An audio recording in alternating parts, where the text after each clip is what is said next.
If you feel like you're constantly struggling to decide between going out and doing something fun this month or sending some money towards your savings, if you feel like saving 10 to 20% of your salary is a literally impossible feat, and if it feels like somehow there's never enough money left to go around at the end of a month to pay for all the things you want to do and to still put money in savings, then you have come to the right place, because in today's episode, I'm going to teach you a very simple system that you can use to naturally start to increase your savings level while still feeling like you get to spend money on your life and spend your money on things that you enjoy, the things that get you out of bed in the morning. Because life isn't all about just putting 20% in the bank and living a monkish lifestyle in home surrounded by your zero things and doing zero fun things. I'm going to walk you through an expense tracking exercise that you can do, which I have used basically every month of my life since I first started working and first started my first business at like 20, 21, 22 years old, something like that. And I have been very dedicated to using this system.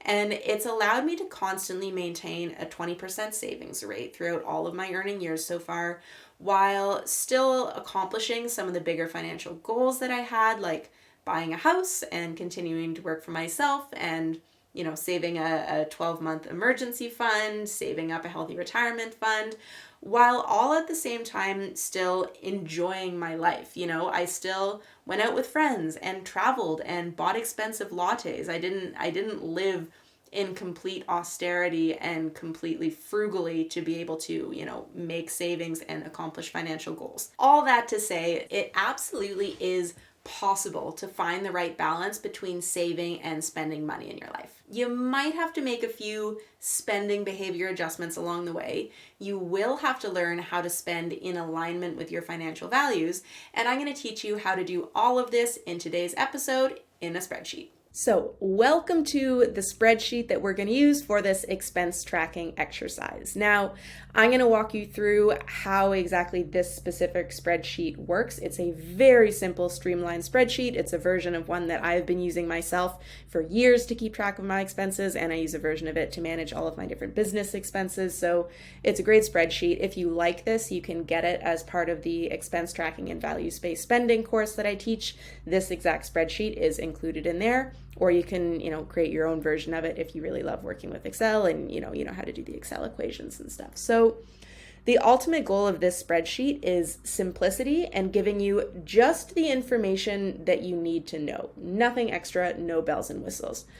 And you can see it's very straightforward here. So there's a column where you can type in the date of the expense. You type in a description of what the expense was. You can go back and remember it later. You can pick from a drop-down menu what category the expense falls under. So, eating out, and that pulls from this category list over here. So you can type in whatever your own categories are that you want to use for your expenses. You type in the amount, that's how much the expense was. There's a column for rating the importance of the expense here. So essential, need to have, nice to have, and cut it out. I'm going to come back to that in a second because this is a very important column for what we're about to do. If we keep on moving over to the side here, you can see this area here is going to tally up how much you spent in each category that month. So how much you spent on coffee or clothing or on your pet, things like that. It'll tell you exactly what those numbers are. Again, I'm going to touch on this box in a second when we go back to the importance category. And this spreadsheet also tallies up your total expenses for the month. You can input what your income is for the month, and it tells you how much money you have left over and what your percentage savings rate is. Okay, so very, very straightforward spreadsheet. Now, let's jump back to this importance column for a second, and then I'm going to take you to a version of the spreadsheet where I filled out a sample month of expenses, and we're going to go through how to use this to save money. But the way that we're going to do this is by relying on the importance column. So you can see you get to rate your expenses in 4 categories. There's essential, need to have, nice to have, and cut it out. So the way you're going to do this is your essential expenses are anything that you need to continue paying to continue living your life the way that it is. So, whether that is paying for your rent or your mortgage payment, paying for your utilities, paying your car insurance, paying for groceries, those are your essential expenses, things that if you stopped paying them, you would have a really hard time living.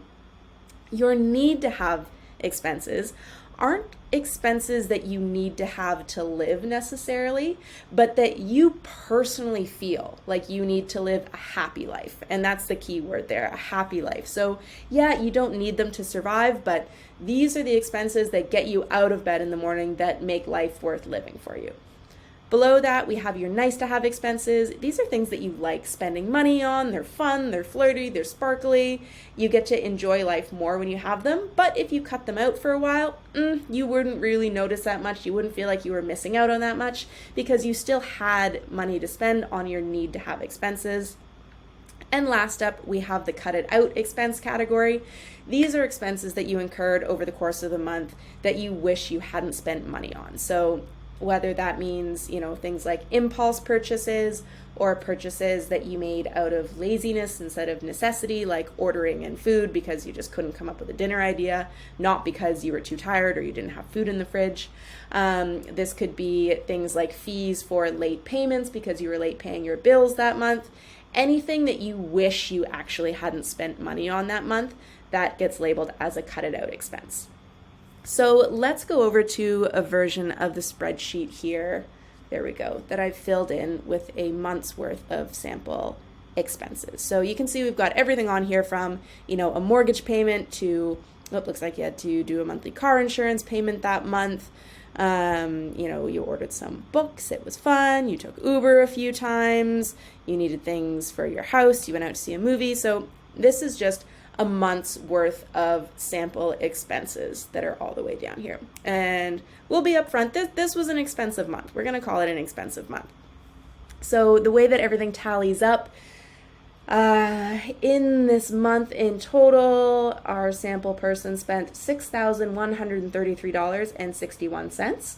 And they had a monthly income of $6,500. So they have a pretty good income. That's an income of $78,000 a year. We're going to say after tax, just for simplicity's sake for this example. So out of an income of $6,500 this month, they had a total of $366.39 left over after their expenses. And that's a 6% savings rate. And that is not bad. 6% is a much better savings rate than a lot of people are able to accomplish when they first start doing an exercise like this. So we're not going to laugh at 6%, but our sample person from this spreadsheet here, their goal is to increase their savings rate to at least 10%. They want to have a 10% savings rate minimum. And the way that we're going to work on increasing the savings rate is by using this importance column that I was talking about before. So you can see I've gone through all of the expenses and I've labeled the importance of them. So a few examples: mortgage payment, yeah, we're going to call that an essential expense. You don't want to lose your house.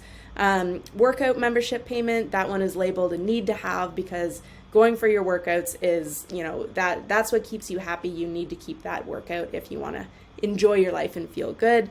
Cell phone bill, essential. Cell phone financing, essential. Groceries, essential. What's nice to have here? Oh, picking up beers. You know what? You like having beers. You don't feel like you need to have beers to live. You don't feel like, if you had a month without beers, you would not be happy anymore. That's a nice to have expense.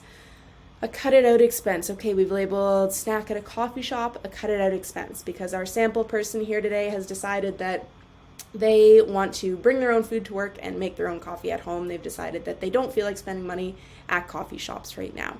And so on and so forth. You can look down the list here and see what everything is labeled as.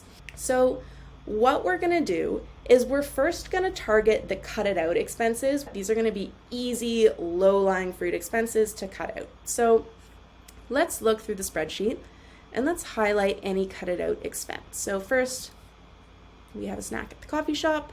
Then we have interest fee on credit card. Definitely a good cut it out expense. We have ordering a couple books from Amazon. Could have gone to the library. You didn't need to buy them. Again, coffee shop. We didn't feel like spending on that. A sweatshirt. You don't need any more sweatshirts. You got a ton of sweatshirts. Ordering in dinner on a night when you didn't mean to order in dinner. You were just kind of tired and feeling lazy.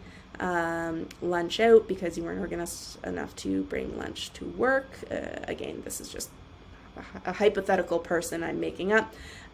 Ordering bath salts, that was just an impulse buy. Movie theater tickets, you would have rather had a movie night at home because it wasn't that good. A new workout set, again, your closet is bursting with workout clothing. You did not need more this month. Netflix membership, you have other streaming services, you're trying to cut out Netflix. Instagram subscription membership, you don't need to pay for, someone's private Instagram account. That's not that important.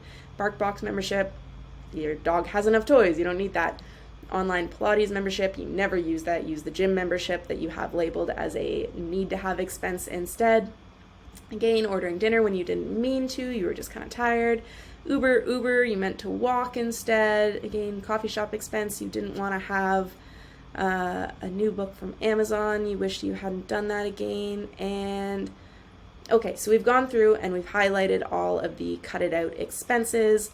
And if you take a second to actually look through the spreadsheet, this isn't all fun expenses that you've cut out. You've still left lots of fun expenses that you enjoy. Like there are still coffee shop expenses that are labeled as need to have because of the circumstances, or travel, that's a fun expense, that's labeled as need to have, things like that. So it's not just all the fun expenses. I want to prioritize that. These are things that for whatever reason you have decided you wish that you hadn't spent money on, but that doesn't mean labeling anything that is sort of excess as cut it out. That's not the goal. The goal isn't to stop spending money on anything fun in our lives. It's to stop spending money on areas that you don't value.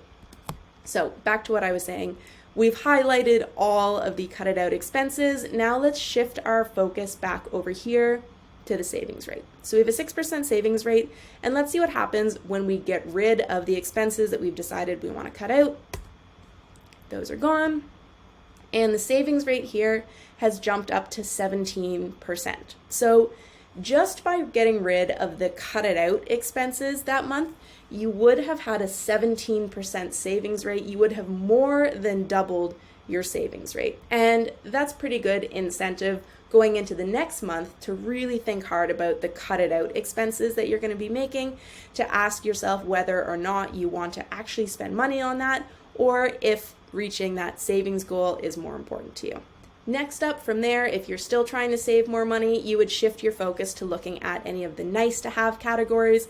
But like I said before, this exercise isn't about just cutting out any fun, frivolous expense from your life. That makes for a rather boring way to live. You still want to be allowed to spend money on your life, on the things that you enjoy. So again, start with those cut it out expenses, see what happens to your savings rate.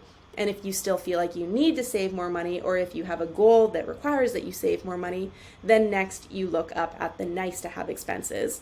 And the need to have expenses will be the second last thing that you cut out. I mean, your essential expenses, you basically can't cut out. Sometimes you can cut those down. You can reduce those expenses, but you want to do everything you can not to cut out your essential expenses.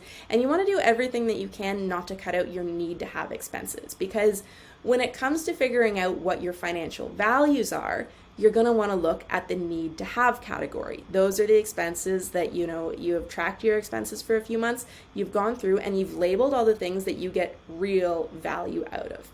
And understanding what your financial values are is an incredibly important tool to have to know about yourself financially when it comes to modifying and controlling your spending behavior and creating your own values-based spending system. So let's jump back over to the regular video screen, and I'm going to walk you through what exactly a values-based spending system is and the trick that you can use now that you know what your financial values are to start saving more money by actually allowing yourself to spend in certain areas. So there's a really great rule of thumb that you can follow that's going to help you start saving more money and identify what your most important financial values are.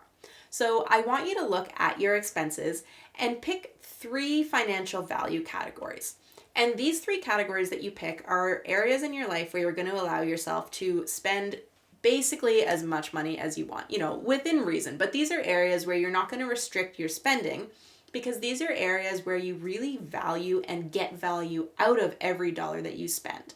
So these are the things that really fill your cup up so that when you cut out your spending in other areas, you're not going to feel like you're doing without, because you still have these things in your life that you love. So my financial value categories, for example, are allowing myself to buy really good, exciting, fresh ingredients above and beyond my basic grocery needs, because I love cooking and I love experimenting in the kitchen and I love feeding people good food. So I let myself spend freely on food. I will never restrict that category of my spending.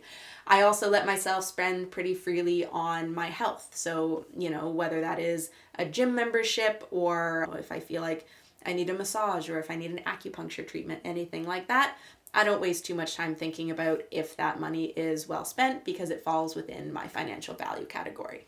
My third category is travel. I love travel. I don't go overboard with travel. I don't travel all the time. I don't book like 3-month trips, but I generally set aside enough money to do 1 or 2 trips a year to just revive myself and keep myself excited about getting to go and see new places in the world and meet new people and do new things. So those are my 3 categories, and I basically let myself spend what I want to in those 3 areas.